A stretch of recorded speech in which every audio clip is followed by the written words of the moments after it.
spy tapes and how that's been trending on social media. I just asked you if you'd seen the trends building up throughout the week, or did it pick up from today because we knew that the ruling would come in from today? It was mostly from the last 24 hours. We saw that by 11 o'clock this morning, there were about 5,000 tweets that had gone out. So just after the judgment was read, we saw an uptick of up to 11,000 tweets that had gone out at a rate of about 100 tweets per minute. So it's definitely within the last 24 hours. I think people were much more preoccupied with other topics, and this judgment really gave it the extra oomph in social media. Okay.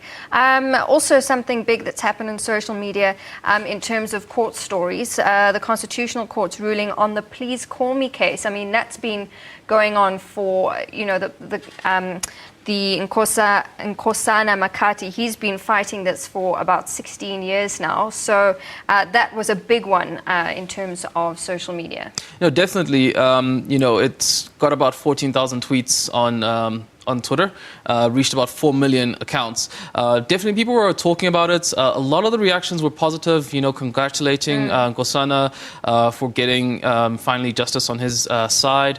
And even on Facebook, people were congratulating him. The EFF sent out quite a few congratulatory messages. And even the public protector, Tulima Donsela, sent out a congratulatory tweet saying that the victory was not only for him, but also for innovators in the country.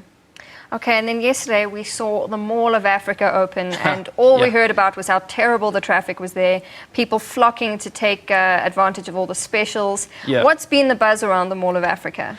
Well, it's been called the biggest mall in South Africa, which is a bit of a fallacy. There's another one, which is Century City in the Western Cape. But either way, it was definitely a big day. 40,000 tweets went out. About 90,000 people on Facebook have been talking about it since then. And most of it has been just images of all the lines of people trying to get in with the opening special. I don't know why you would want to do that to yourself. I have no idea, too. With the way that consumer prices are going up, you'd think that people would be averse to malls. Reining in, yeah. But maybe I think it was the specials that got them out there. And, South Africans love to buy and spend. So that was definitely an interesting day.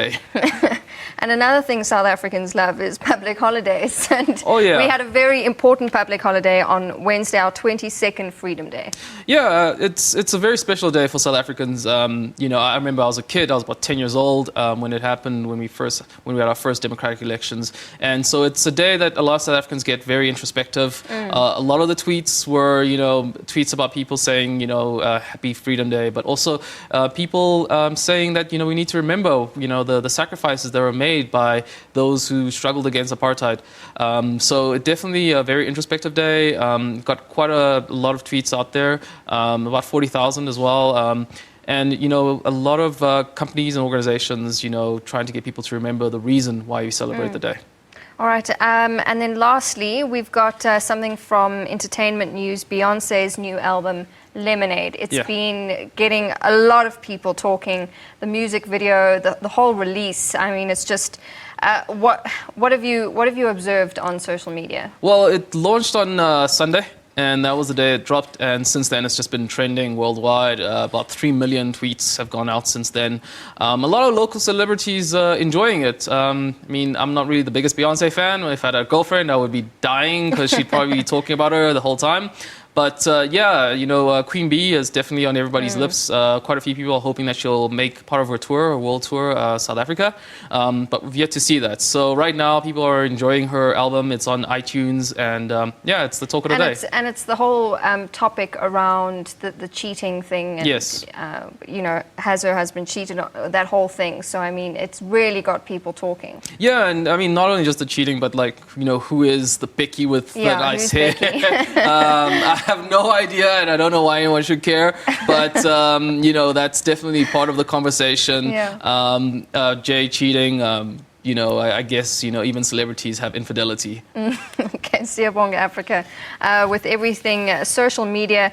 Thanks once again for coming in. As we do every Friday, we take a look at the trends and what's been happening on Twitter and Facebook, all things social media every Friday. And Siyabonga, thank you very much. Thanks for having me.